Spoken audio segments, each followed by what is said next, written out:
Good morning everyone. तो कल क्या क्या बताया था बताइए जरा आप। कल क्या क्या बताया था?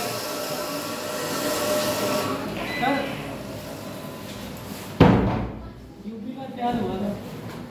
हुलास कहाँ है? हुलास कहाँ है? हुलास है?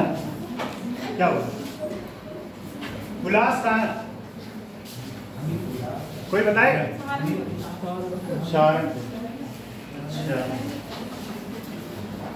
अच्छा ये बताइए, ये थोड़ा सा यूपी से हट के है, दैमाबाद कहाँ है? दैमाबाद। अब ये तो किताब में भी लिखा है, इसमें लैंग्वेज का इशू नहीं आना चाहिए, वॉइस का इशू भी।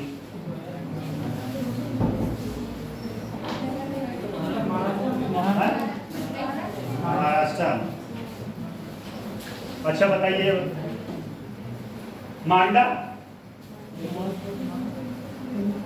ध्यान दीजिएगा, अभी मैं पूछूंगा इससे रिलेटेड क्वेश्चन। मांडवी नहीं मैं पूछ रहा हूँ, मांडवी नहीं पूछ रहा हूँ, एक मांडी मांडा पूछ रहा हूँ। जम्मू कश्मीर। आलमगीरपुर। अब बताइए हम किसके बारे में बात की? उसके बीच में कोई है नगर, या फिर कह सकते हैं कोई सभ्यता है? आलमगीरपुर किधर है? आप रहने दीजिए, और लोग बताने दीजिए, आपको पता है। आपका नाम क्या है? कृष्ण बाबू। बताइए, हड़प्पा सभ्यता, हड़प्पा का उत्तर से दक्षिण ठीक और पूरब से पश्चिम इसका विस्तार है। इसका हड़प्पा का सबसे पूर्वी जिला कौन सा है? सबसे उत्तरी जिला कौन सा है? सबसे उत्तरी जिला, सबसे उत्तरी जिला बताइए आप। सबसे उत्तरी जिला और सबसे दक्षिणी एक बोला करिए, जो भी सही बोल रहे हैं। और पूर्व आलमगीरपुर, और उसके बाद पश्चिम में ये कहाँ पे स्थित है? बलूचिस्तान कहाँ है? अच्छा, उससे रिलेटेड एक चीज बता देते हैं। पाकिस्तान बलूचिस्तान काफी समय से संघर्ष कर रहा है कि हमको जो है एक अलग देश बनाना है। जैसे अपने यहाँ भी कुछ लोग अलग क्या मांग रहे हैं? बहुत तेज आंसर दिए। और कौन उसमें मेन था? चलिए ठीक है, छोड़िए। हड़प्पा सभ्यता कल का टॉपिक यही था, कल यहीं पे छोड़ के गए थे, हड़प्पा सभ्यता। ठीक है, देखिए एक बात फिर से मैं बता देना चाहता हूँ। हड़प्पा सभ्यता के बारे में हम उतना ही पॉइंट बताएंगे जो यूपी से संबंधित है। ठीक है, उसके राजनीतिक, सामाजिक, आर्थिक पहलू, और उसके बाद आर्थिक, राजनीतिक, आर्थिक, ये सब पहलू आपके सर जो है पहले लिखवा चुके होंगे। लिखवाए थे कि नहीं? हड़प्पा सभ्यता जब पढ़ाए थे,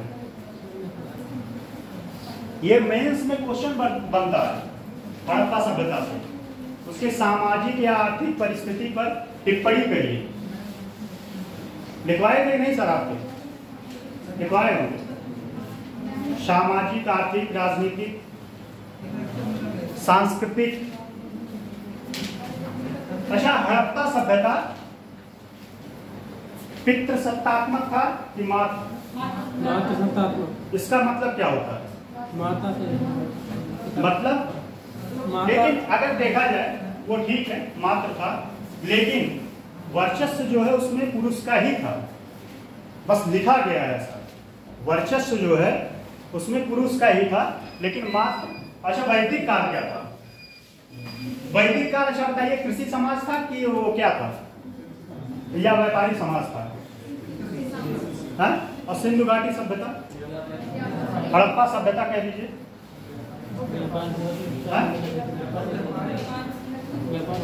इन लोगों का मुख्य व्यवसाय क्या था?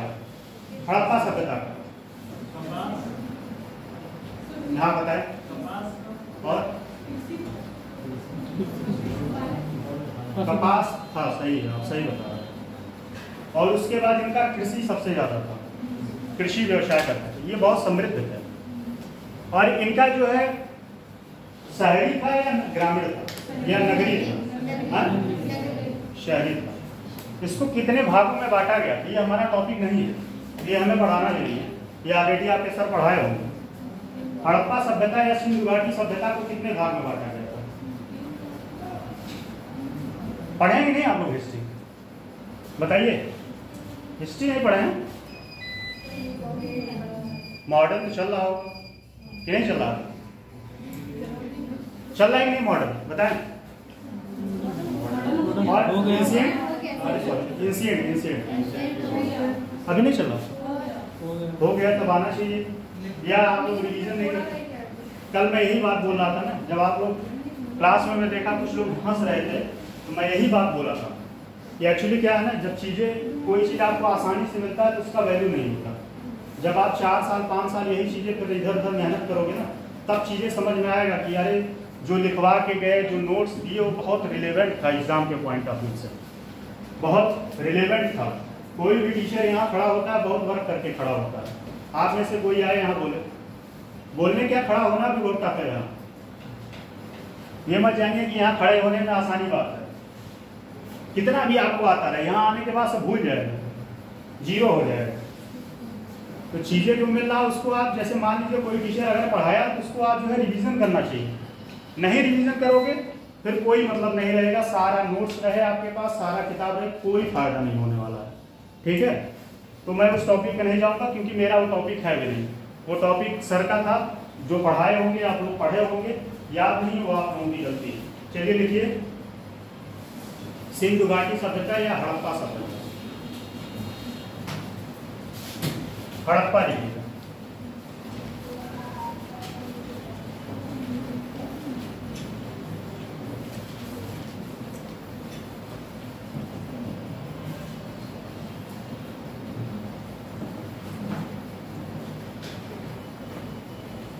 हड़प्पा सभ्यता, इसके बारे में थोड़ा सा मैं बता देता हूँ।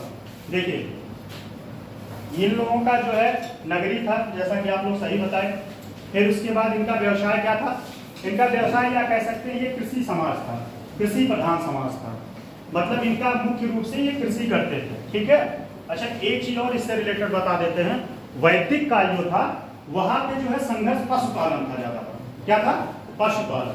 और वो लोग किसके लिए संघर्ष करते थे? अघन्या किसको कहा गया? अघन्या गाय को कहा गया। क्या कहा गया?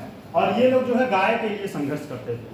मतलब जिसके पास उस टाइम जितना, वैदिक काल में, वो समझ लीजिए थोड़ा सा, जिसके पास जितना गाय था वो उतना समृद्ध या संपन्न या रिच माना जाता था। और इस काल में जो है जिसके पास खेती ज्यादा था, ठीक है, लैंड ज्यादा था, उसको जो है समृद्ध माना जाता था। तो इनका व्यवसाय, मतलब ये कह सकते हैं व्यवसाय क्या था? कृषि था। ठीक है, इनका सामाजिक पहलू ये था कि ये आज के समय में बहुत सारे लोग जादू टोना पे भरोसा करते हैं, ये लोग भी जादू टोना पे भरोसा करते थे, जंतर मंतर पहनते थे। ठीक है, जंतर मंतर पहनते थे। और एक चीज और, ये लोग लॉ से परिचित नहीं थे। किससे? लॉ से परिचित नहीं थे। ये आपका यूपीएससी में क्वेश्चन बना है कि क्या वो लोग युद्ध भूमि में कवच का प्रयोग करते थे कि नहीं। और उसके बाद जो है सामाजिक पहलू में क्या है? सामाजिक मतलब इन लोगों का समाज जो एक तरीके से कह सकते हैं लोग साथ में रहते थे, साथ में रहते थे। ठीक है, सामाजिक पहलू। इन लोगों का धार्मिक पहलू क्या था? कोई बताएगा? आप बताएं। धार्मिक बैंक के लिए, हाँ, पशुपतिनाथ। और जो मातृ देवी का पूजा करते थे, इसी की वजह से इसको मातृ सत्तात्मक कहा गया। इसके पीछे का लॉजिक यही था। ठीक, धार्मिक ये हो गया, सामाजिक ये हो गया। वैसे ये हमको लिखवाना नहीं है, ये आपका हिस्ट्री का टॉपिक है। और उसके बाद राजनीतिक पहलू। राजनीतिक पहलू क्या था बताइए?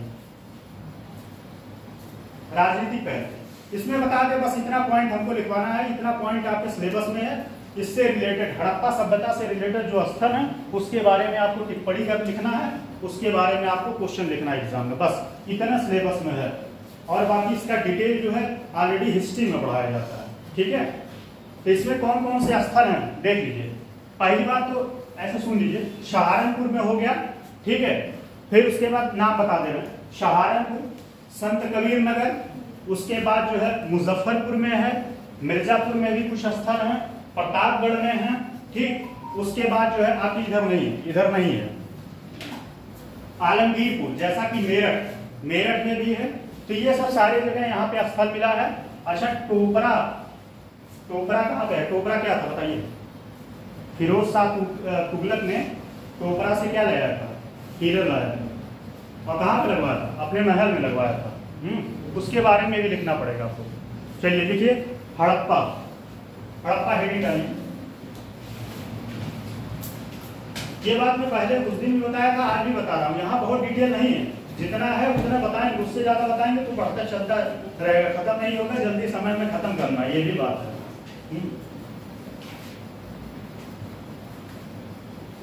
चलिए हड़प्पा लिखिएगा। लिखिए, उत्तर प्रदेश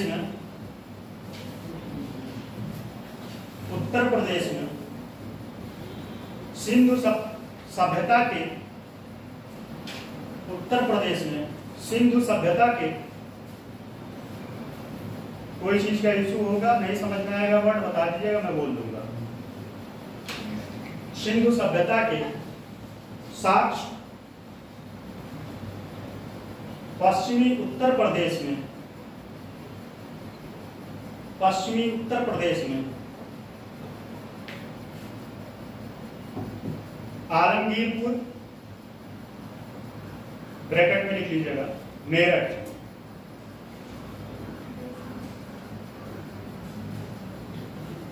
ये किस नदी पे स्थित है? आलमगीरपुर, सही। आलमगीरपुर, मेरठ ब्रैकेट में लिखिएगा। बड़ा गांव,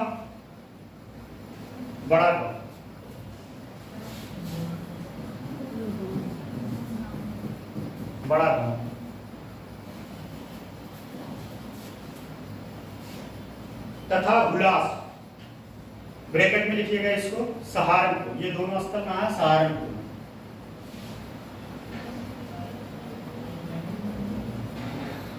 और अभी जो एक लोग बता रहे थे मांडी जो है लिख लीजिए, मुजफ्फरपुर था, ये मैं बोला भी था,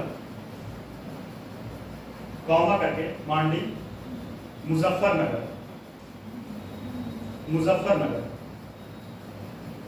आदि स्थलों से प्राप्त हुए हैं। अभी मैं क्वेश्चन भी बता दूंगा कि क्वेश्चन कौन सा प्रीवियस ईयर बना था, तब आप लोगों को समझ में आ जाएगा कि क्या इसमें क्वेश्चन कहां तक है इसमें टॉपिक। नेक्स्ट पॉइंट लिखिए,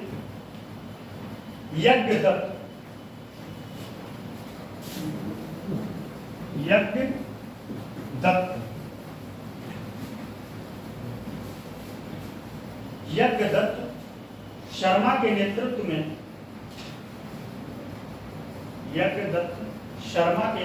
में आलमगीरपुर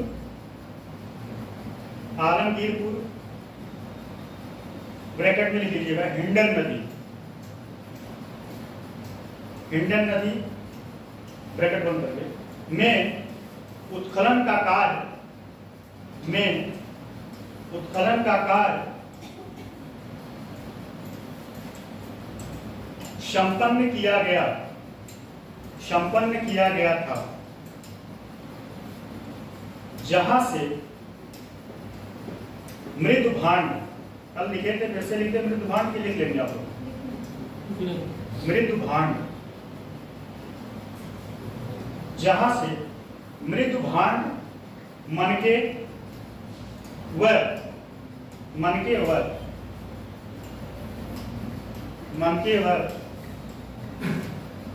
कटोरे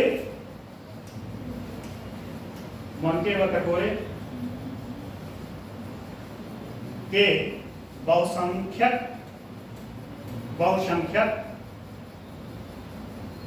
टुकड़े प्राप्त हुए हैं।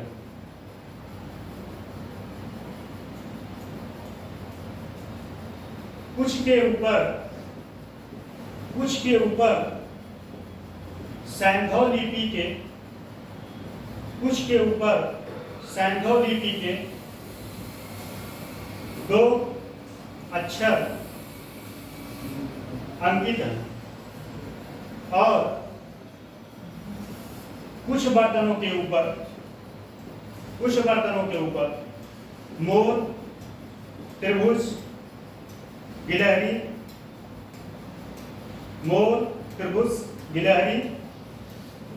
आदि की चित्रकारियां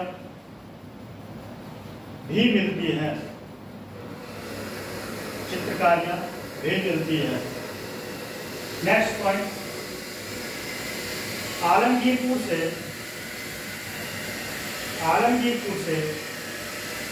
सैंधव अवशेष की प्राप्ति यह सिद्ध करता है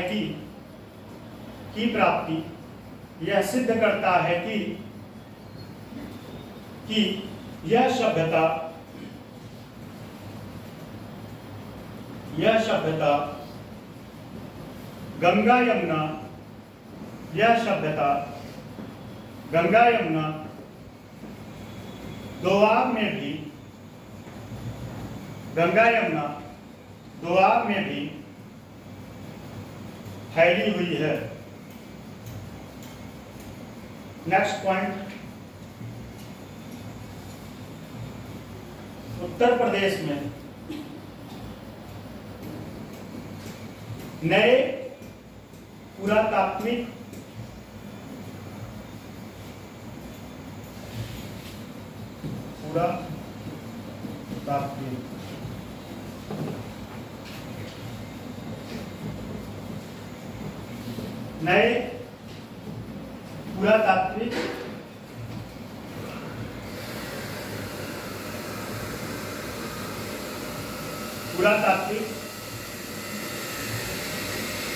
उत्खनन के फलस्वरूप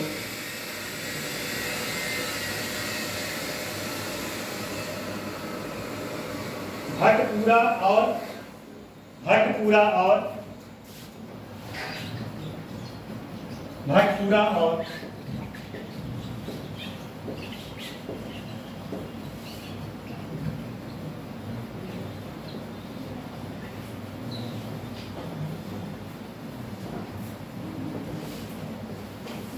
क्या लिखे आप लोग?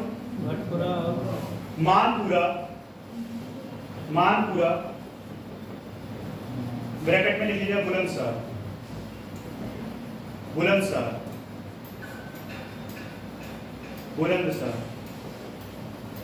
तथा मांडी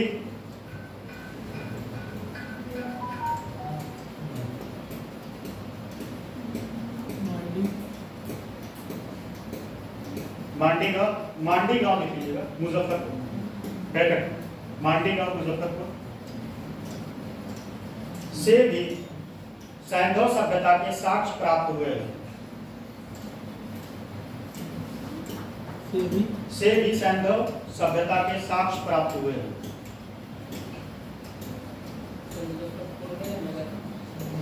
मुजफ्फरपुर वहाँ बिहार मुजफ्फरपुर बिहार। कोई गया बिहार कहाँ गए? बिहार का बीपीएससी का वही फॉर्म डाला कि नहीं? आप लोग कल भी नहीं बता रहे थे, आज क्या बताएं? कोई डाला बीपीएससी का फॉर्म? इस बार बहुत ज्यादा ये टॉपिक क्लियर कर लीजिए तो मैं थोड़ा सा बता देता हूँ।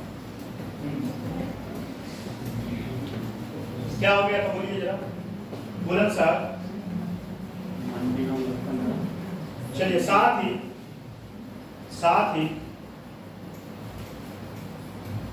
बागपत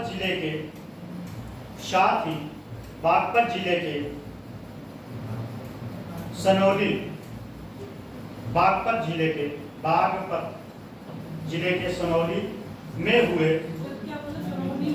सनौली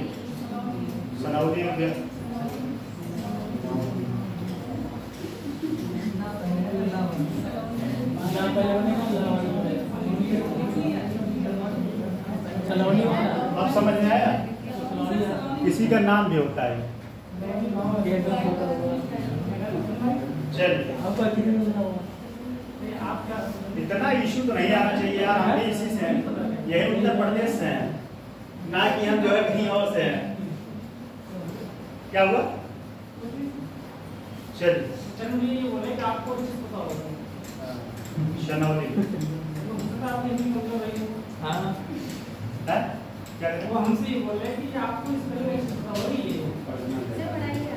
चलिए नेक्स्ट लिखिए, आप उसी नाम लिखिए। सनौली में हुए उत्खननों से, सनौली में हुए उत्खननों से एक बहुत विशाल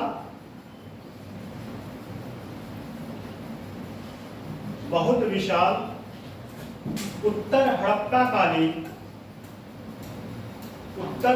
कालीन सिमेट्री, अगर ना लिख पाइए तो बोलिए मैं लिखूं।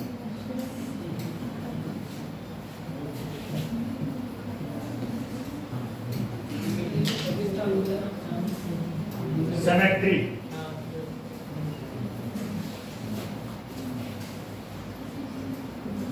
की, अच्छा सिमेट्री ब्रैकेट में लिख लीजिएगा, ये इसका इंग्लिश था, ठीक है, ब्रैकेट में लीजिए कब्रिस्तान।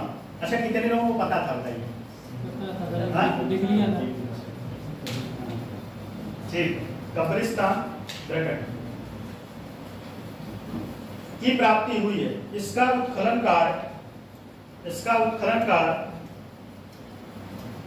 डीडी शर्मा के मार्गदर्शन में किया गया है। डीडी शर्मा के मार्गदर्शन में किया गया है। नेक्स्ट लिखिए आप अगला टॉप, इसी पे अगला हेडिंग, चित्रित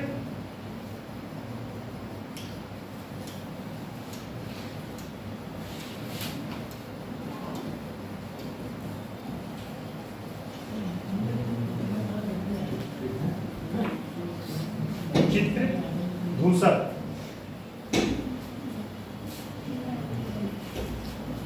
ठीक है। मृदभांड उसी में आ गया। मृदभांड संस्कृति, चित्रित धूसर मृदभांड संस्कृति, ये टॉपिक है, मतलब हेडिंग। चलिए लिखिए, लगभग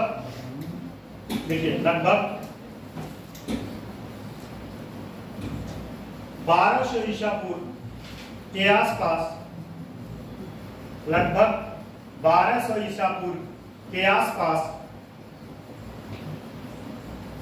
उत्तर प्रदेश के ऊपरी गंगा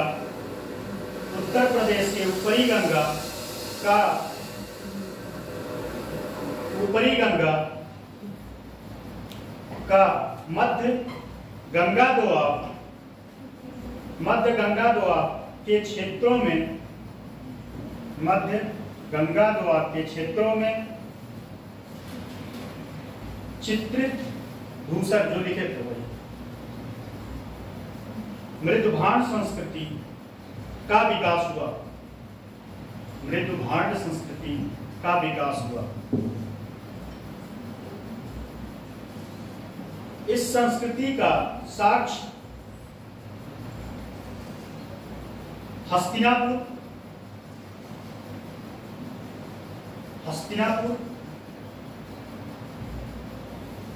ब्रैकेट में लिख लीजिएगा, मेरठ, हस्तिनापुर ब्रैकेट में मेरठ, फिर ब्रैकेट बंद करके अतरंजी खेड़ा,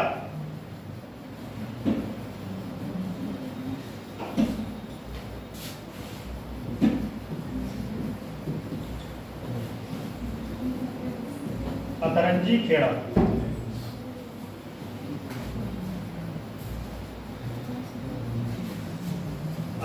खेड़ा, कौमा जखेड़ा,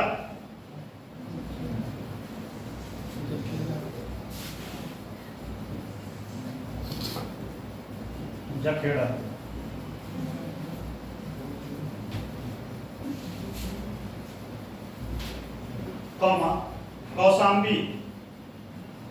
कौशाम्बी कहाँ है कोई बताएगा? कौशाम्बी जो है तो धर्मों का स्थल माना जाता है, पवित्र स्थल। किसका किसका? कहाँ पे है? यूपी में कहा? किस जगह के आसपास? किसका बॉर्डर लगाता है कोई बताएगा? बॉर्डर तो बहुत लगाता है, एक दो बता दीजिए। फेमस शहर का नाम आप बताएं। बिहार से कहाँ लगाए महाराज? बिहार कहाँ है? वो कहाँ है? कौशाम्बी हम पूछे हैं कहाँ पे है? पहले प्रयागराज का ही मिला था, उसको काट के अलग बनाया। आगे लिखिए, इसमें आगे लिखिए, इनमें उतना हो गया ना कंप्लीट लाइन? कौशाम्बी अच्छा लाइन कंप्लीट है। आदि स्थानों से प्राप्त होता है। आदि स्थानों से प्राप्त होता है। इनमें जखेड़ा को, इनमें वही जो जखेड़ा लिखे, इनमें जखेड़ा को एक अर्धनगरीय, जखेड़ा को एक अर्धनगरीय या उपनगरीय केंद्र माना जाता है। नेक्स्ट पॉइंट, इस संस्कृति के लोग अपने जीवन का निर्वाह, इस संस्कृति के लोग अपने जीवन का निर्वाह गेहूं, चावल, जौ, गेहूं, चावल, जौ की कृषि करके अपना जीवन यापन करते थे। हालांकि की कृषि कर अपना जीवन यापन करते थे। हालांकि सिंचाई की सुविधा का कोई प्रत्यक्ष प्रमाण नहीं मिला, लेकिन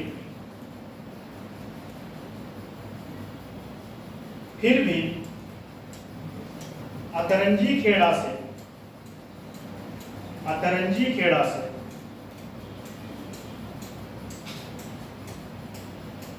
कुछ कुओं के गड्ढों का साक्ष्य प्राप्त हुआ है। कुछ कुओं के गड्ढों का साक्ष्य प्राप्त हुआ है। साथ ही इस संस्कृति के लोग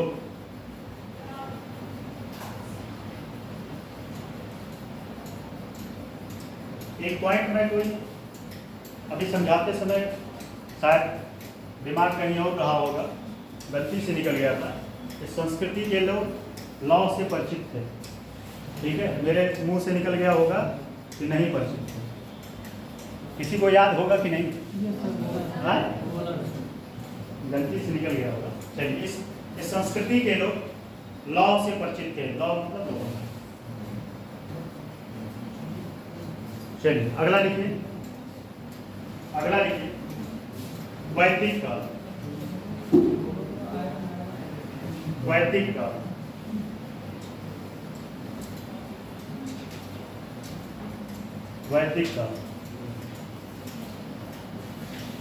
काल में बताए, कुछ कोई बताएगा?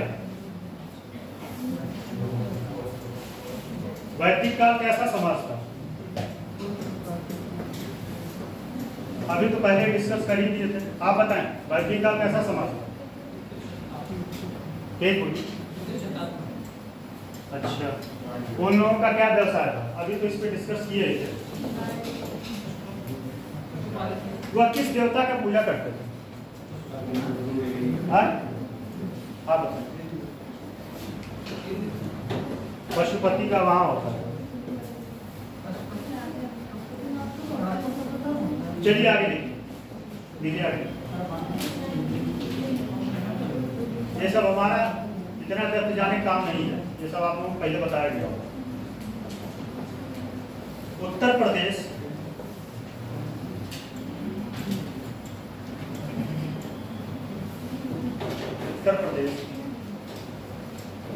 अगर हिस्ट्री वैसे 1 साल का पूरा सब्जेक्ट होता है, हिस्ट्री पढ़ाया था आदमी हिस्ट्री ही पढ़ाता है, तो हिस्ट्री जो है 1 साल का पूरा है।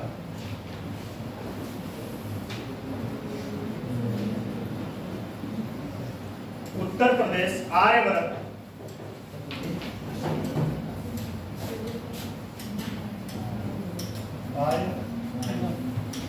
आर्यव्रत लिख लीजिए,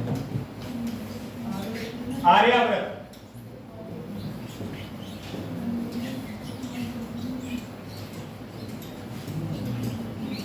उत्तर प्रदेश आर्यव्रत, उत्तर प्रदेश आर्यव्रत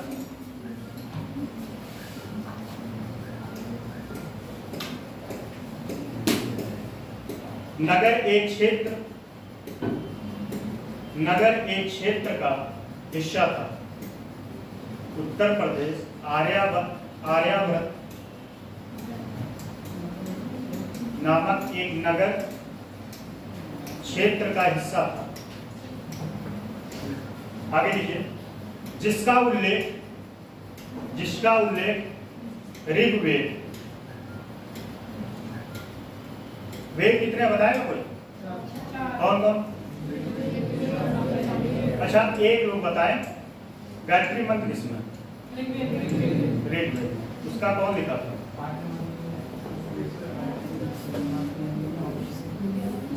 अच्छा किस देवता या देवी को समर्पित है? सूर्य नहीं, हाँ सूर्य सही, सोम सूर्य। और ये बताइए गीत किसमें था? गीत किसमें? 4 वेद है ना, जादू दो ना। अच्छा त्रिवेद को इसको कहा जाता है।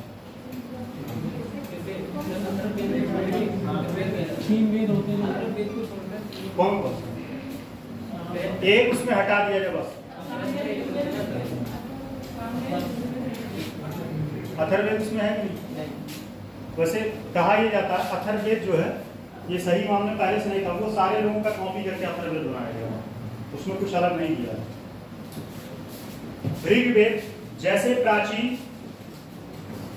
प्राचीन भारतीय ग्रंथों से मिलता है, जैसे प्राचीन भारतीय ग्रंथों से मिलता है, वैदिक काल को वैदिक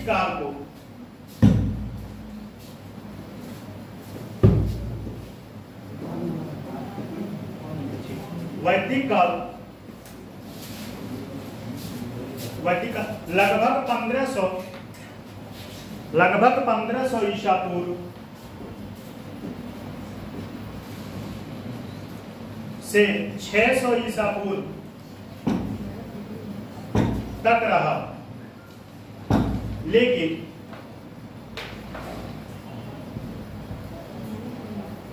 कुछ इतिहासकारों का विचार इसके कालक्रम को लेकर भिन्न मत हैं। इसके कालक्रम को लेकर कुछ इतिहासकारों का मत भिन्न है। अगला पॉइंट, उत्तर वैदिक आर्यों की संस्कृति उत्तर वैदिक आर्यों की संस्कृति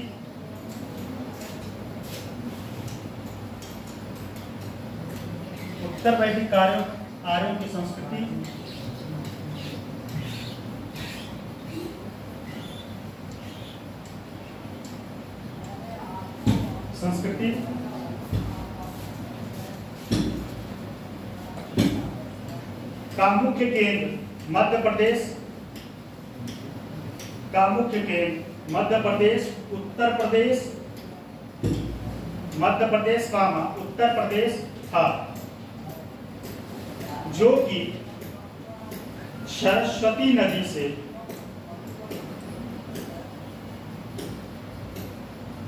लेकर गंगा नदी के द्वार तक विस्तृत था। इसमें कुरु और पंचाल जैसे विशाल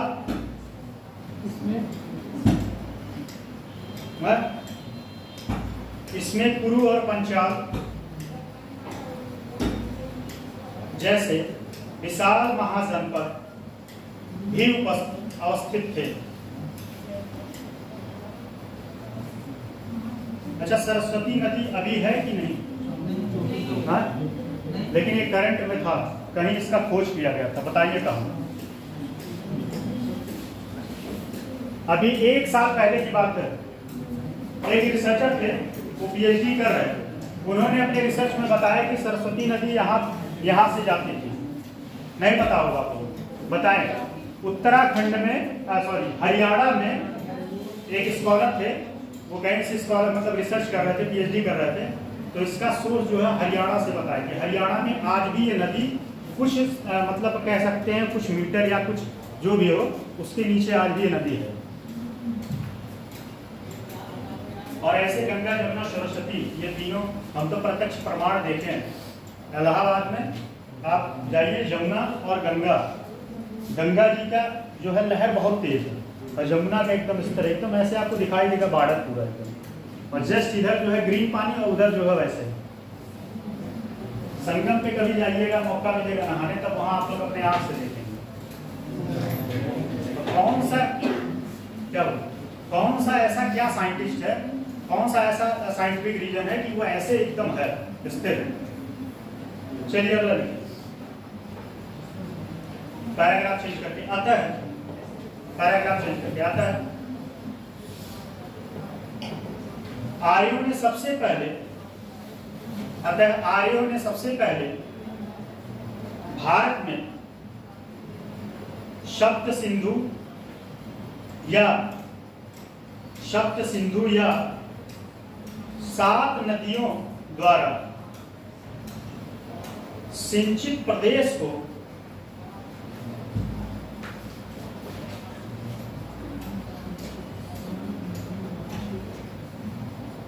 अपनी बस्ती बनाई, सिंचित प्रदेश को अपनी बस्तियां बनाई, और धीरे धीरे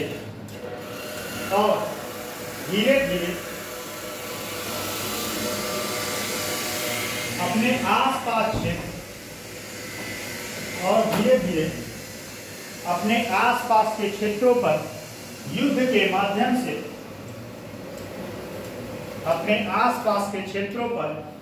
के माध्यम से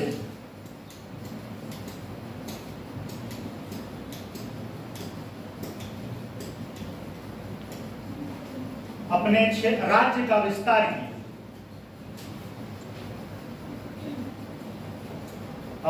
का विस्तार किया, इसके बारे में जानकारी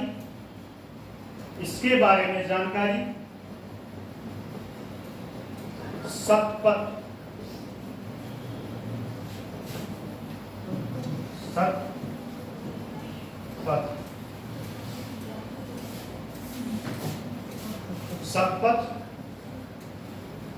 ब्राह्मण में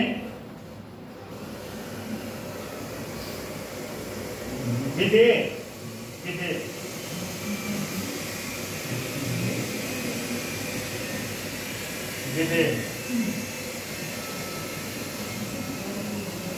सतपथ ब्राह्मण में विदेह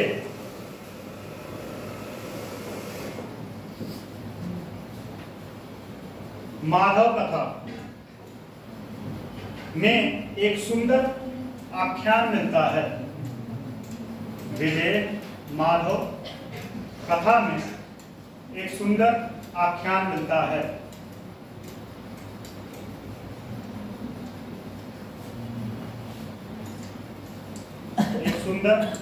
मिलता है। ये आपका पूरा हड़प्पा था, वैदिक सभ्यता इतना ही था। ठीक। अब अगला है मौर्य वंश। तो मौर्य वंश की स्थापना करने में सबसे बड़ा रोल किसका है? चाणक्य का कि चंद्रगुप्त मौर्य? चाणक्य का एक और क्या नाम है? बहुत सही, विष्णुगुप्त। सही। वह किस पे विजय प्राप्त करके जो है अपने मौर्य वंश की स्थापना की? धनानंद से युद्ध करने के लिए कौन डर गया था? अपनी सेना को वापस लेके चला गया।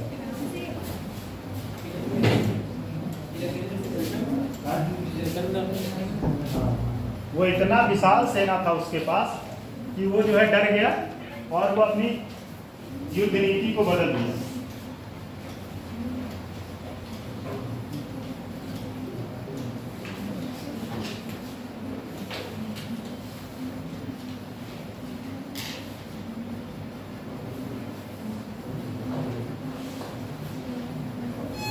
चलिए देखिए मौर्य वंश।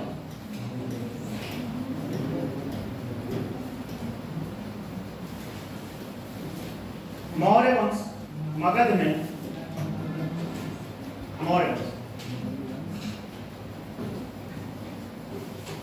मौर्य वंश मगध में इसकी स्थापना मगध कहाँ है? मगध में इसकी स्थापना चंद्रगुप्त मौर्य अपने गुरु चंद्रगुप्त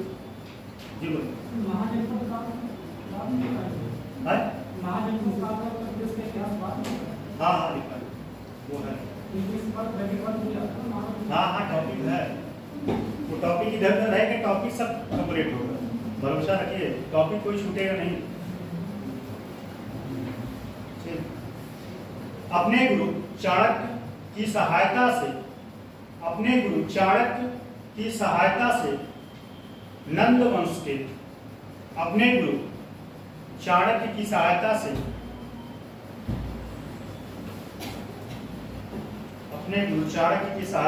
नंद वंश के अंतिम शासक धनानंद को पराजित करके मौर्य साम्राज्य या मौर्य वंश की स्थापना किए थे।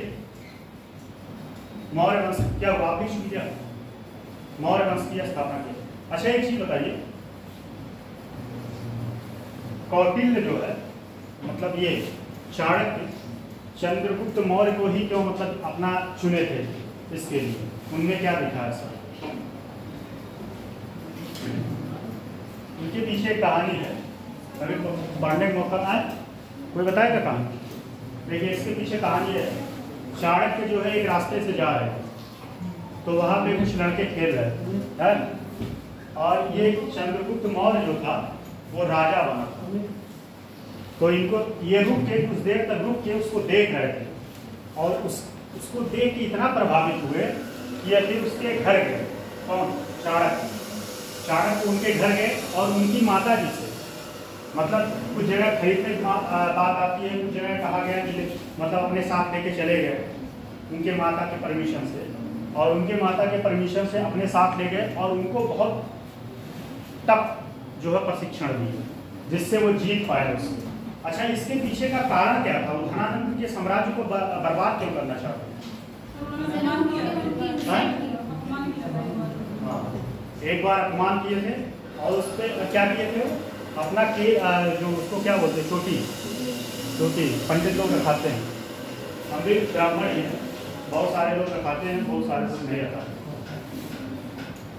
तो जो है वो अपना चोटी खोल दिया, कहे ये चोटी तभी हम बांधेंगे जब इस साम्राज्य को हम विनाश कर देंगे, और जब उस साम्राज्य का विनाश कर दिए पता नहीं बांधे नहीं बांधे वही नहीं।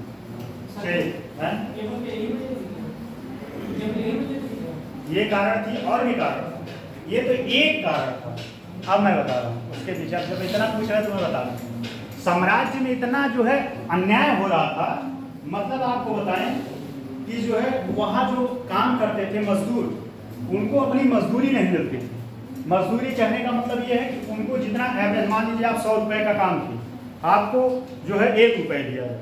समाज में इतना अराजकता उस राज्य में हो गया था कि उससे जो है चाणक्य जो है काफी दुखी हो गए थे, और वह कहे कि इस साम्राज्य को मुझे बर्बाद ही करना है, विनाश करना, और इससे नया वंश खड़ा करना। इसके पीछे और भी कारण है।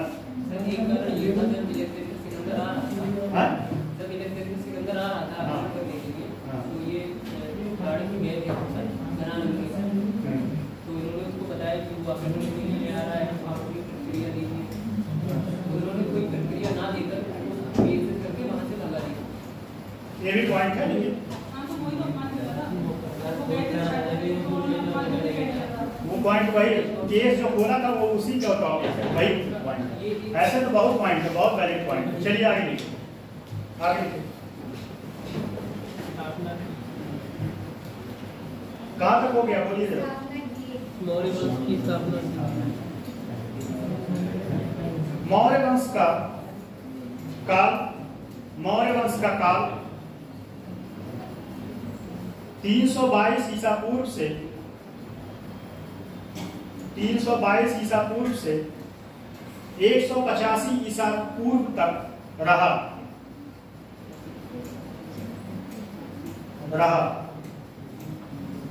मौर्य वंश एक विशाल साम्राज्य, मौर्य वंश एक विशाल साम्राज्य था तथा वर्तमान उत्तर प्रदेश का पूरा क्षेत्र इसकी परिधि में आता था। परिधि में आता था। सम्राट अशोक आता था, कॉमा करके। सम्राट अशोक इस वंश का महानतम शासक था।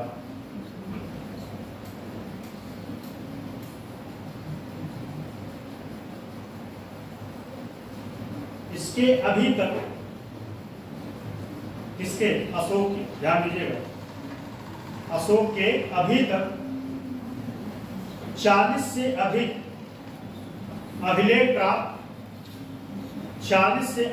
अभिलेख प्राप्त हो चुके हैं।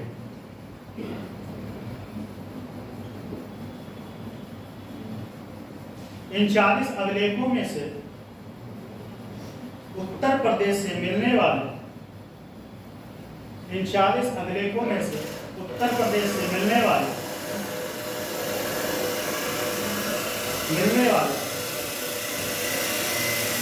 अभिलेख इस प्रकार कौन कौन सा अभिलेख? अहरौरा,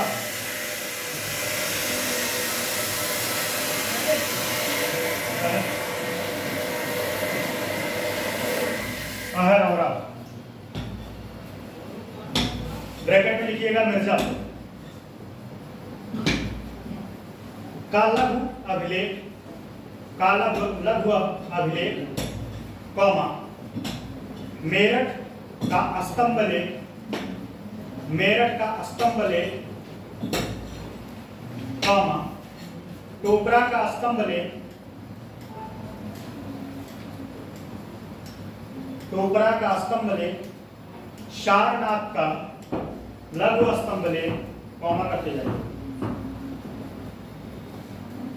कॉमा कौशाम्बी का लघु स्तंभ लेख मिले हैं।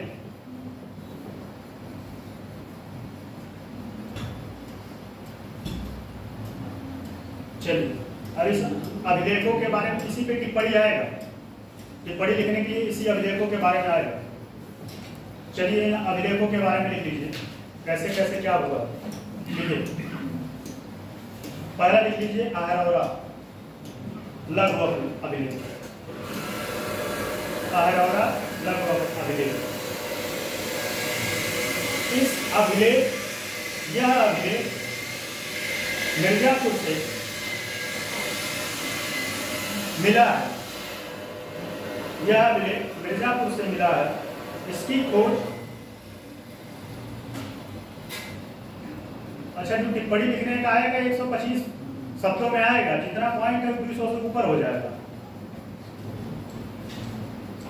इसकी खोज 1961 में ईबी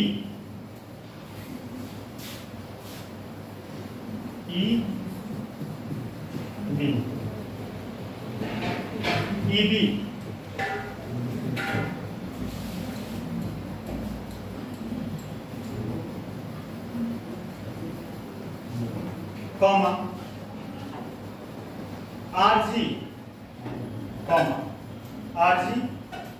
पांडे द्वारा की गई, आरजी पांडे द्वारा की गई तथा इसका अनुवाद डीसी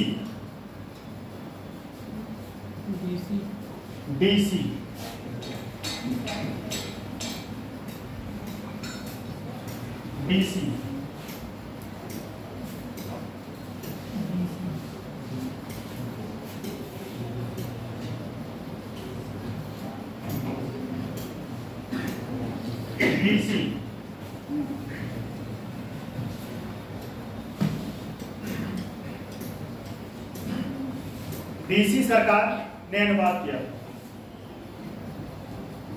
अगला लिखिए, हाँ डीसी सरकार के द्वारा अनुवाद किया गया। अगला लिखिए, मेरठ का स्तंभ लेख,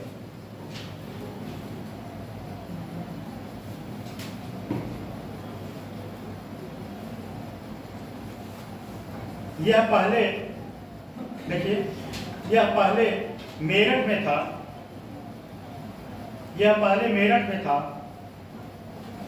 कालांतर में सुल्तान फिरोज शाह तुगलक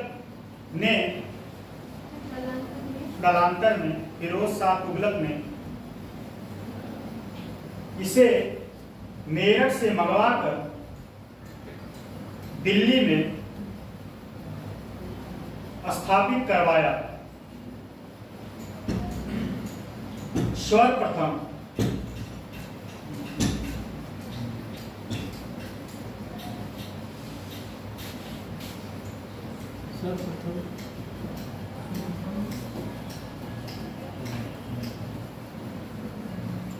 लिख लीजिए, हैथले, टी हैथले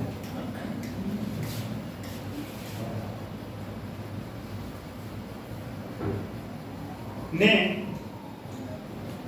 सन 1750 में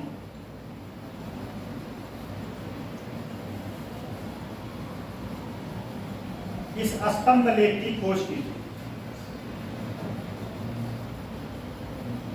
नेक्स्ट, टोपरा का अगला पॉइंट, अगला मतलब हेडिंग, टोपरा का स्तंभ लेख, टोपरा का स्तंभ लेख।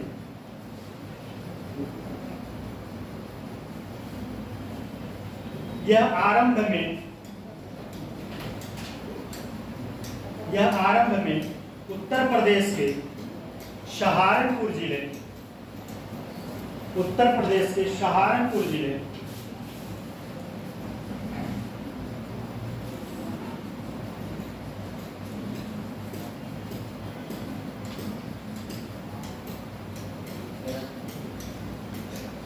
पहला वाला कौन सा लिखे थे आप लोग? मेरठ ना, दूसरा मेरठ, ठीक है। मेरठ जिले में गड़ाता है, कहाँ पे? मेरठ जिले में गड़ाता है, ठीक है। सहारनपुर जिले में गड़ाता। कालांतर में फिरोज शाह तुगलक द्वारा दिल्ली लाया गया। इस पर अशोक के इस पर अशोक के सातों अभिलेख उत्कीर्ण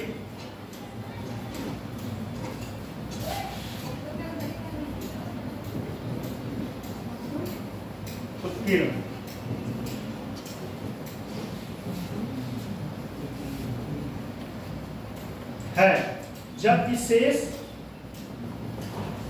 स्तंभ केवल 6 लेख ही उत्कीर्ण है।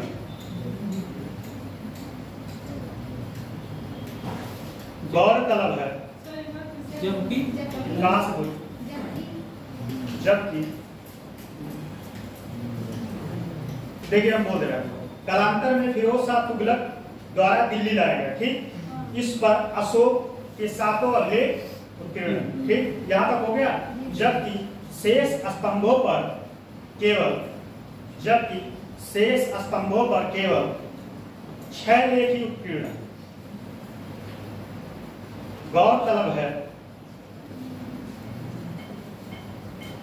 गौरतलब यह है कि अशोक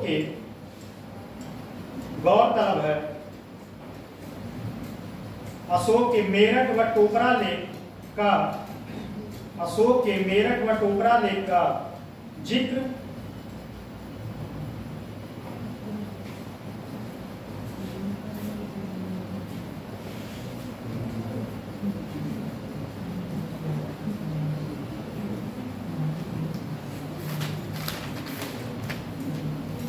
लिख लीजिएगा ऊपर, जो ऊपर लिखेंगे शम्स ए सिराज,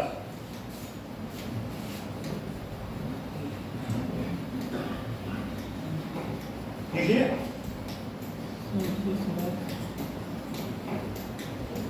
अफीक, शम्स ए सिराज अफीक ने अपनी पुस्तक शम्स ए सिराज अफीक ने अपनी पुस्तक तारीखे फिरोज शाही, लिखना पड़ेगा कि लिख लें,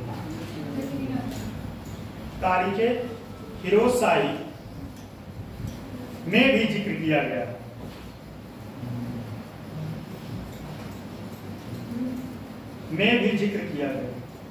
इस स्तंभ लेख को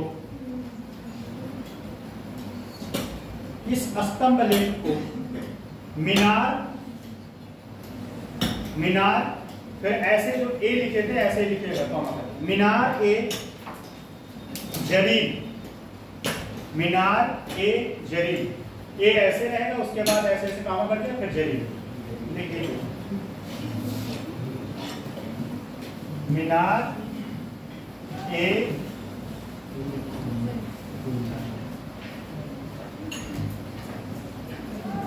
जरीब, मीनार ए जरीब।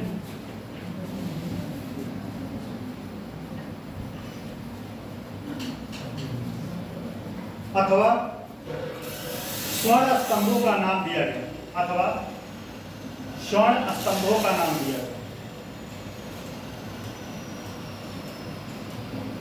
अब यहां क्वेश्चन ये फंसा सकता है, अगर स्वर्ण स्तंभ के बारे में आ जाएगा तो किसके बारे में? हाँ, इसी स्तंभ का नाम था। स्वर्ण स्तंभ के बारे में संक्षिप्त टिप्पणी लिखी, तो किसके बारे में? इसी के बारे में, ठीक है। इस स्तंभ लेख पर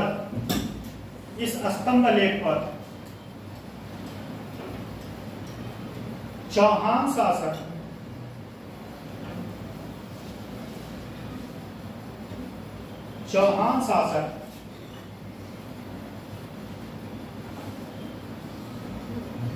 गिरिराज चतुर्थ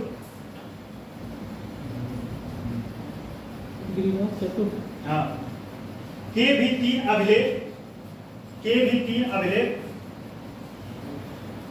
उत्कीर्ण है। अगला लिखिए सारनाथ,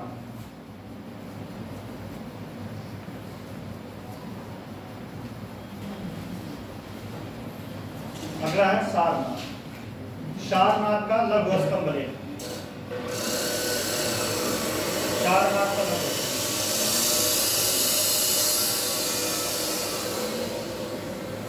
ये कहाँ का स्थापित है? सारनाथ का लघु स्तंभ। सारनाथ कहाँ है कोई बताएगा? बनारस में, बनारस से 20 किलोमीटर दूर है। और ये हमारे देश का एक प्रतीक है। क्या है इससे क्या लिया गया बताएं, आप बताएं। सप्तमे उस किसमें उसका वर्णन किया गया है? चलिए आप बताइए। मुंडको उपनिषद सप्तमे जय। अच्छा इसका आपको पता है? चलिए अगला देखिए।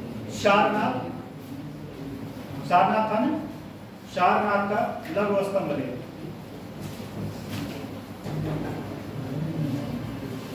देखिए इस लघु स्तंभ लेख को, इस लघु स्तंभ लेख में अशोक ने अपने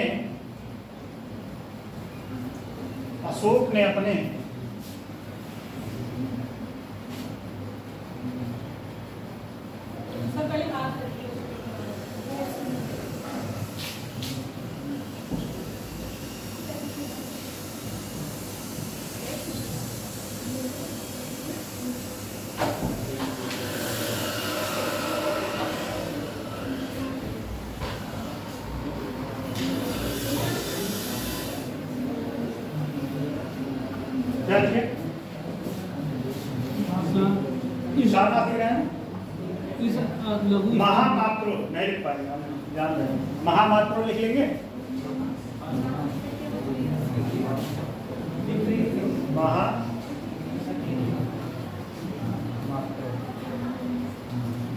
महामात्रो मतलब ये है अशोक के जो मंत्री थे या जो करीब थे उसको भेजते थे। महामात्रो को संघ भेदु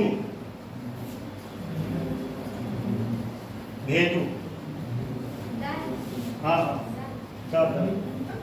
भेदु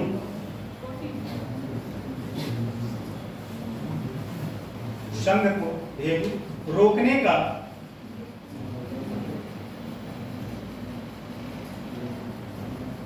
आदेश दिया।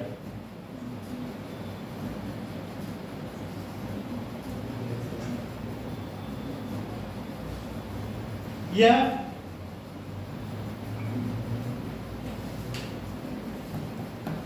और जो भेदु लिखे हैं उसको ब्रैकेट में लिख लीजिएगा, भेद ब्रैकेट में।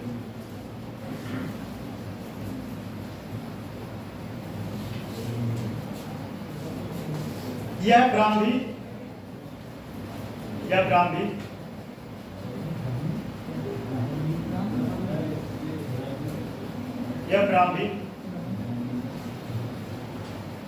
लिपि में लिखी गई। अच्छा ब्राह्मी कैसे लिखी जाती है? दाहिने से बाएं कि बाएं से दाएं? अच्छा खगोष्ठी। और ज्यादातर इसका अशोक का अभिलेख किसमें लिखा गया था? कौन कौन से में लिखा गया? ब्राह्मी, खगोष्ठी, अरमाई, ये सारे में लिखा गया। अरमाई में लिखा गया। ठीक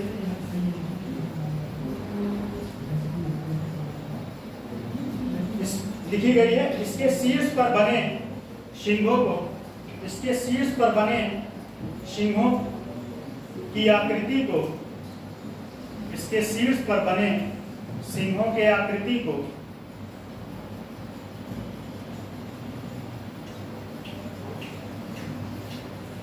ही भारत सरकार का प्रतीक चिन्ह या राज चिन्ह बनाया गया है। उसमें कितने शेरों का चेहरा दिखता है? अब कितने हैं? रटे हो आप लोग काफी। नहीं बताते फिर भी आप कहते हैं कि आपको पता नहीं। अरे ठीक है। सबने क्या हुआ? रटे अच्छी बात है, हमारे बात में इतना वो मत दीजिए। अच्छा बीपीएससी वाला कौन कौन काम डाला? नहीं डाला? डालिए बीपीएससी। 2 मिनट सुन लीजिए। बीपीएससी का अगर आपको तैयारी है ठीक है, स्ट्रेटेजी मैं बता दूंगा पढ़ना क्या है, क्या क्या पढ़ना है, क्या छोड़ना है। अभी टाइम है, दिसंबर में एग्जाम होगा बीपीएससी। इधर बता रहे हैं, आप उधर बात कर रहे हैं उनसे ज़्यादा इम्पोर्टेंट बात है, हमें भी बताइए थोड़ा। आपके ही बारे में बता रहे थे, आप लोगों के बारे में। बीपीएससी का फॉर्म अगर हो सके तो डाल दीजिए, ठीक है। अगर आप लोग एलिजिबल हैं, एज है, ग्रेजुएशन कंप्लीट है। ग्रेजुएशन कितने लोगों को कंप्लीट है? कोई नहीं बोलेगा। हाँ? कोई नहीं बोलेगा यार इसमें क्या बात है भाई, आप तो गजब के आदमी हैं। मतलब इसमें क्या है, हम कौन सा सब्जेक्ट आपसे पूछने लगेंगे? यहाँ फॉर्म पढ़ा बोर्डिंग करते हैं, कुछ लोगों फॉर्म पढ़े हैं बताते नहीं है। अच्छा, हम लोगों को इलाहाबाद में क्या है कि अगर वहाँ फॉर्म पड़ता है, दोस्त जानता है, भाई दोस्त से फॉर्म भरवाते हैं, भाई फॉर्म मेरा भर देना, उसके पास सारा डॉक्यूमेंट है। आप लोग इतना सीक्रेट, हम लोग साथ में स्टडी करते थे बैठ कर, तब तो आप लोग किसी को नोट्स नहीं शेयर करते। ये तो सामूहिक हो गया। अगर यही कोई नोट्स बनाया होता ना, पक्का वो किसी नहीं देता, हम भी नहीं देते। हम भी बहुत मेहनत से बनाए, बहुत वर्क लगा है, बहुत टाइम लगा है, तब जाके चीज़ें तैयार हुआ। जो आपको फ्री मिल रहा है समझ में आएगा, मेल्स लिखेंगे तब।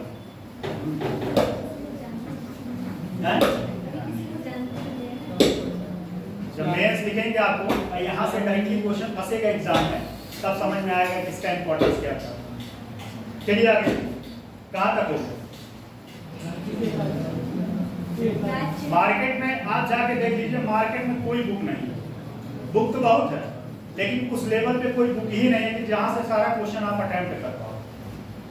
कोई बुक नहीं। अभी हमसे क्लास की कोई थी, इंग्लिश में शायद वो करती हैं, तो हमसे कही कि सर कोई नोट्स हम कहें नोट्स तो हम बता देंगे, बुक भी बता देंगे, लेकिन वहाँ से आप पढ़ नहीं पाओगे, समझ में नहीं आएगा। अब यहाँ ज़्यादा इसलिए नहीं घुसने तो बहुत जा सकते हैं, लेकिन ये हमारा टॉपिक नहीं। अब मान लीजिए हड़प्पा सभ्यता आप ऑलरेडी पहले से पढ़े हैं। हम जब पहले दिन क्लास लिए थे तो यही बताया कि यहाँ से वही चलेगा जो यूपी के पॉइंट ऑफ व्यू से इम्पोर्टेंट है। ठीक है, बताइए कहाँ तक पहुँच चुका है? बीपीएससी लेकिन फॉर्म भर दीजिए। बीपीएससी में लगभग 2000 सीट होने वाला है, 2000 सीट। और उसका सिलेबस क्या है? उसका सिलेबस सबसे अच्छी बात यह है कि उसमें सीसेट नहीं है, और उसमें जो है 150 क्वेश्चन आता है, 10 क्वेश्चन मैथ का आता है।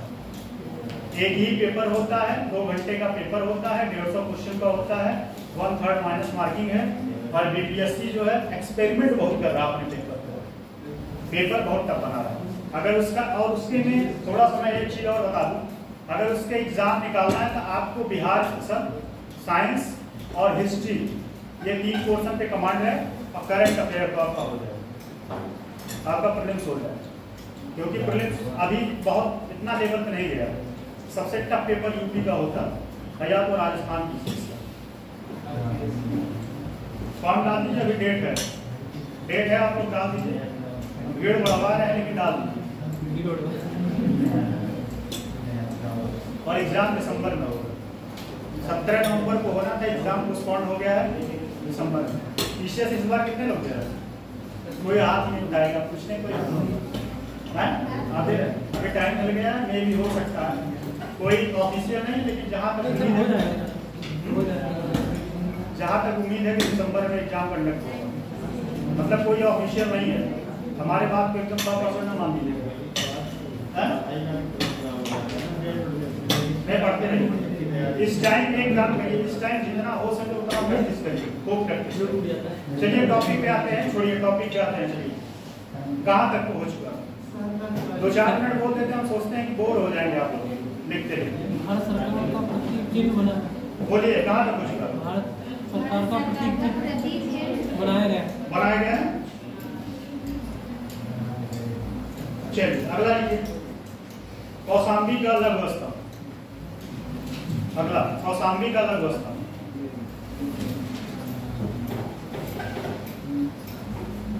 कौशाम्बी का लघु स्तंभ लेख। कौशाम्बी का लघु स्तंभ लेख। देखिए इस स्तंभ लेख में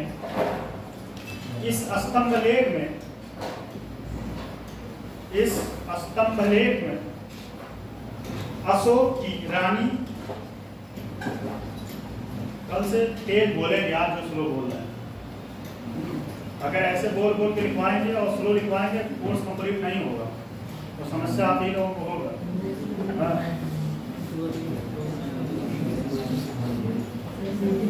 अशोक की रानी,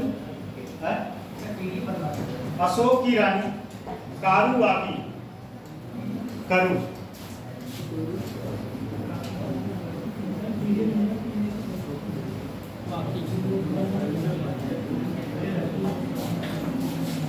द्वारा, अशोक की रानी करुवाकी द्वारा दान दिए जाने का उल्लेख है, दान दिए जाने का उल्लेख है। इसे रानी का अभिलेख भी कहा जाता है, इसे रानी का अभिलेख भी कहा जाता है।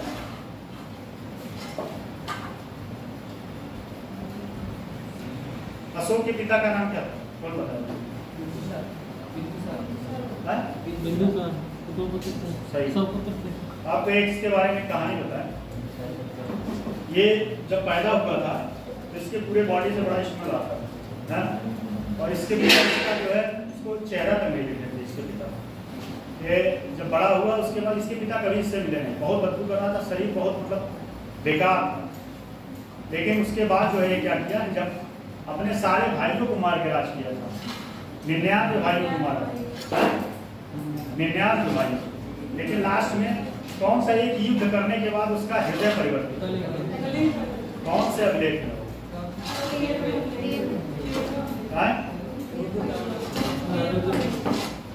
वो अभिलेख, और वो लड़ाई क्यों किया, वो लड़ाई क्यों किया, साम्राज्य विस्तार करना रोका क्यों? चलो जाना रोका क्यों था, इसका भी कहानी आप बताएंगे?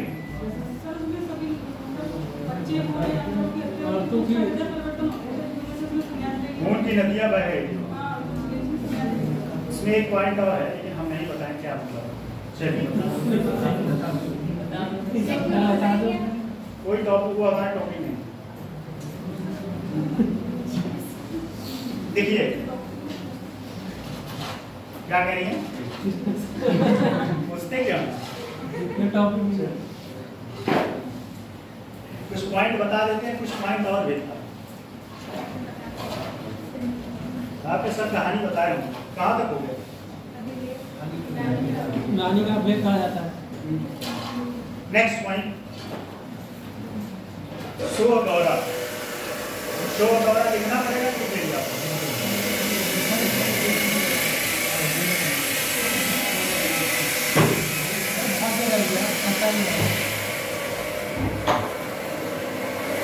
शो गौरा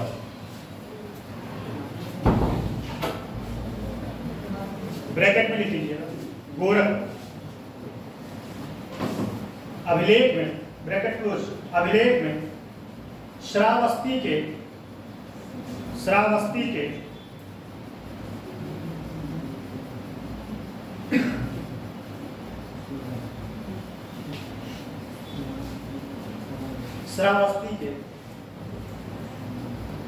महामात्रो,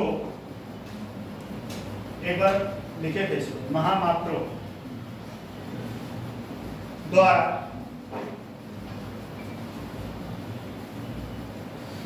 शर्त धारण,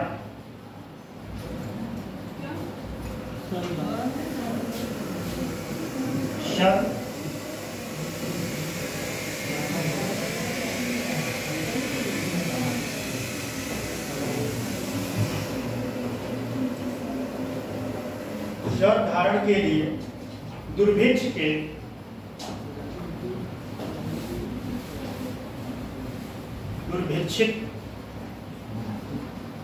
के समय राहत से संबंधित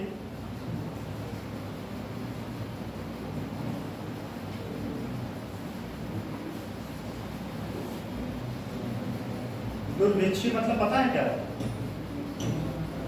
क्या बताएं? आपसे पूछा इधर बोलिए, दुर्भिक्षी मतलब क्या होता है? आप बताएं नीचे, तीनों लोग में से कोई लोग बताएं, आप बताएं तीनों में से, इधर बताएं। भुखमरी, विच आयोग मॉडर्न इंडिया में जो है गठन किया गया था नहीं? चलिए, ये समय राहत से संबंधित एक विज्ञप्ति जारी हुआ। क्या था, उसके राज्य में एक बार बहुत बड़ा अकाल पड़ गया था, भुखमरी आ गया था।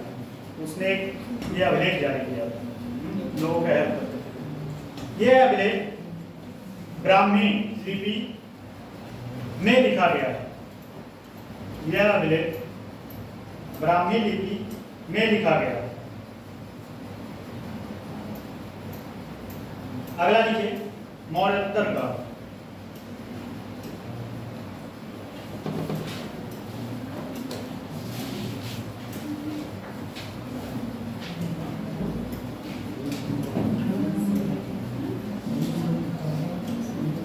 मौर्योत्तर का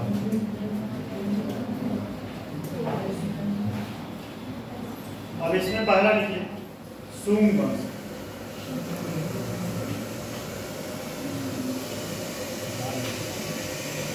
सुंग वंश की स्थापना कौन किया? किसका वध करके? बहुत से कौन बताया? बहुत से। और क्यों किया था, इसके पीछे का कारण क्या था? इसके पीछे कहानी है, कहानी हर के पीछे होता है, इसके पीछे भी कहानी। और इसको जो है बौद्धों का विरोधी भी माना जाता है, लेकिन ऐसा कुछ है नहीं। ये बौद्ध धर्म को बहुत बढ़ावा दे रहे थे, बृहद धर्म, और ये बढ़ावा दे रहे थे इसी वजह से ये जो है कहीं ना कहीं ब्राह्मण, ये ब्राह्मण से संबंधित थे और ब्राह्मणों का जो है स्तर नीचा हो रहा था, इसीलिए बृहद्रथ का, और उन्हीं के दरबार में थे ये जो है, उसी के दरबार में थे और उनका वध करके इस वंश की स्थापना की, शुंग वंश का। और कौन किया था? हाँ चलिए देखिए, शुंग वंश की स्थापना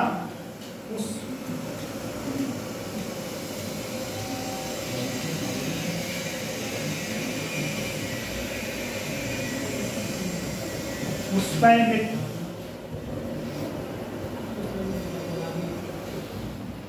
शुंग वंश की स्थापना पुष्पैमित्र शुंग द्वारा किया गया था। ऐसा क्या लिखे बताइए?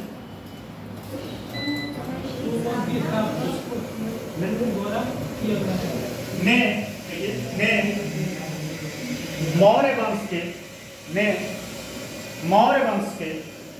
अंतिम शासक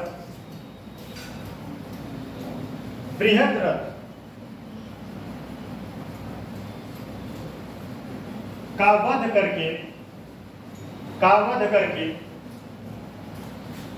करके शुंग वंश की स्थापना किया।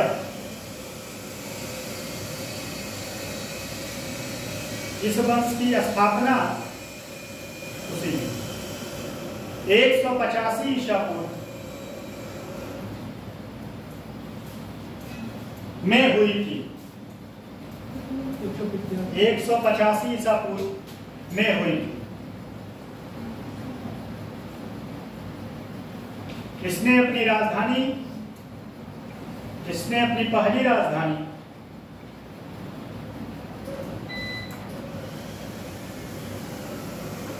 पाटलिपुत्र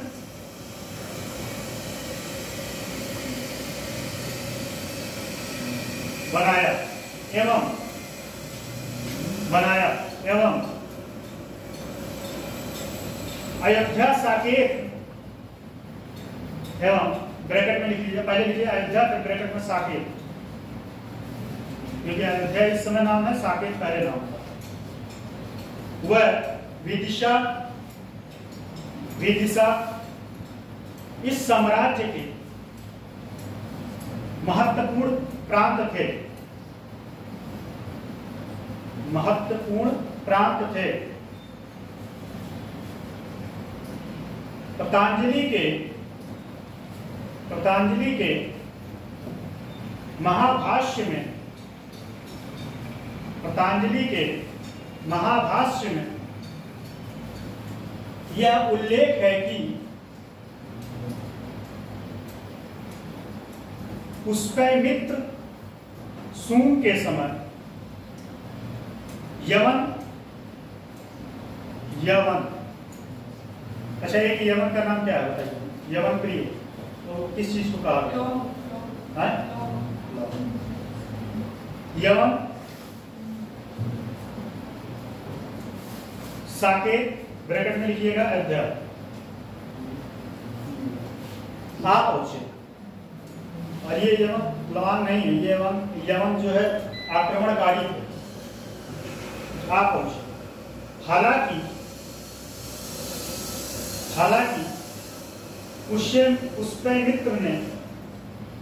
पुष्यमित्र के पौत्र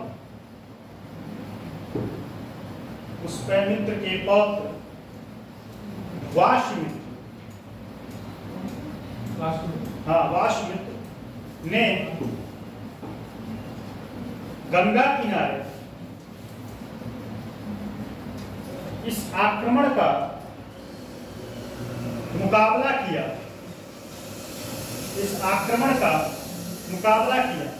एवं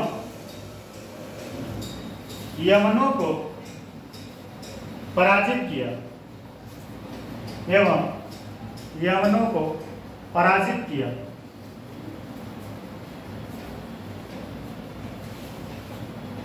नेक्स्ट पॉइंट,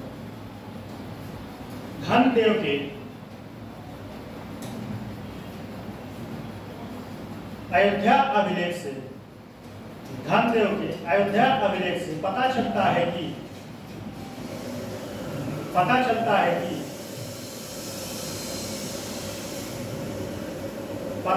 है कि पुष्यमित्र ने 2 अश्वमेध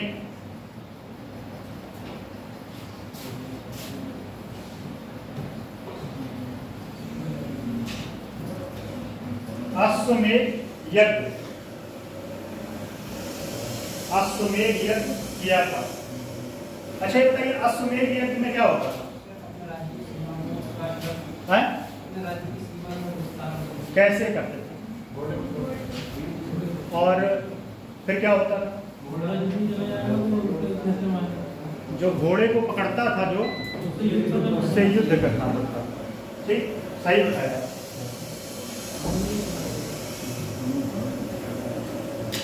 पूरा लिख लिए ना? कहाँ तक हो गया? पूरा हो गया ना? लाइन कंप्लीट है ना? ठीक, अश्वमेध यज्ञ किया, देखिए उसी नंबर पुरातात्विक उत्खनन से उत्तर प्रदेश में सिक्के मिले हैं, जिन पर उत्तर प्रदेश में सिक्के मिले हैं जिन पर मित्र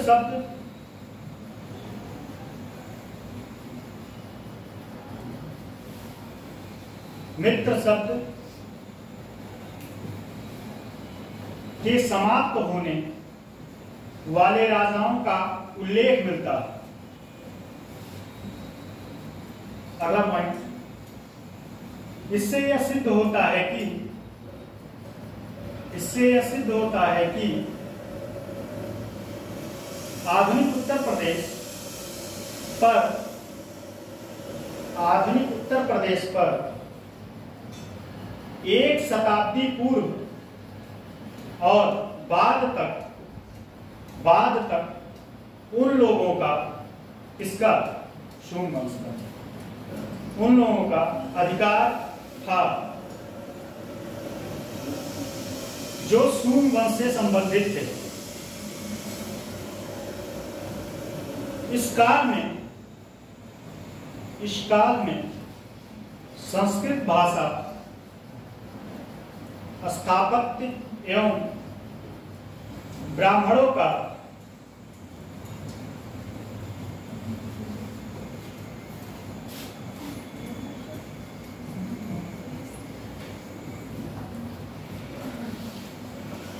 लिख लीजिए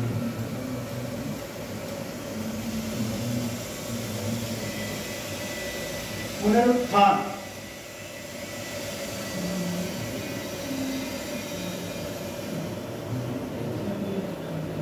हुआ। हो गया? पुनरुत्थान मतलब क्या होता है?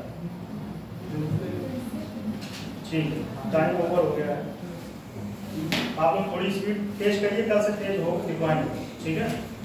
क्योंकि अगर ऐसे चलेगा तो कोर्स कंप्लीट हो नहीं पाता है। तो ऐसे समझने में लिखने नहीं